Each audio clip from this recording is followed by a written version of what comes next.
get a lot of emails and social media messages and social media comments of people asking questions that makes me think you don't quite understand the best hopes question and what we're trying to accomplish in asking the best hopes question and what we mean when we say getting an outcome. See, people ask me all the time things like, so if you have a client that has been through a divorce or has the trauma happen or these sorts of things, how do you help them?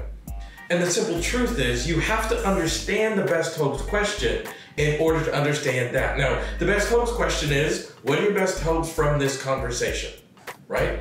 Now, I think too often we focus on the best hopes part and not on the from this conversation part. Because I'm not asking what are your best hopes. I'm asking what is the outcome that you'd like to see from this interaction, right? So for example, I'm telling you, I get this question so frequently about things like grief and loss. They say things like, I'm afraid to ask my client what are your best hopes because they're gonna tell me they want their loved one to be back.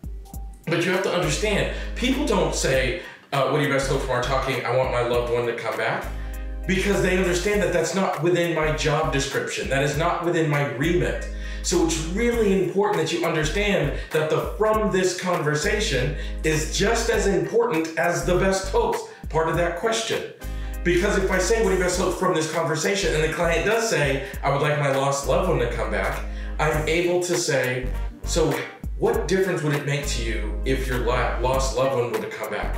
Then the person can say, I'd be happy again. And then I'll be able to start by saying, so if somehow our conversation helped you become happy again, now that the loved one has passed, what would you notice? And we can focus on but this is our job description. I don't have the type of job where I can bring a lost loved one back, or I don't have a type of job where I can erase a trauma, or I don't have the type of job where I can snap my fingers and fix your anxiety. What I do have is the ability to help you describe the future you would like to live in reality, and that makes the from this conversation part of the question just as valuable as the what are your best hope part of this conversation. But I think too often we focus on the what are your best hopes part, and we just think, oh my gosh, it's my job to ask my client what are your best hopes, and they're gonna tell me they want something impossible.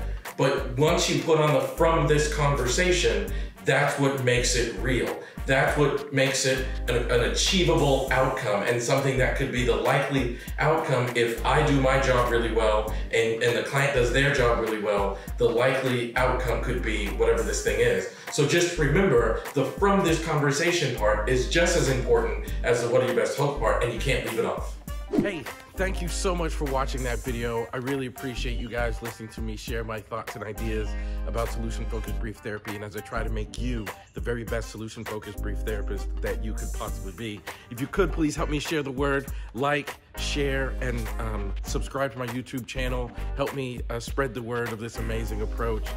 Hit the bell on my YouTube channel to get notifications when I post new content. Head on over to elliottconnie.com where I post all kinds of free content, free training materials, and updates on my courses and events. And I hope to see you in the next video. Thank you.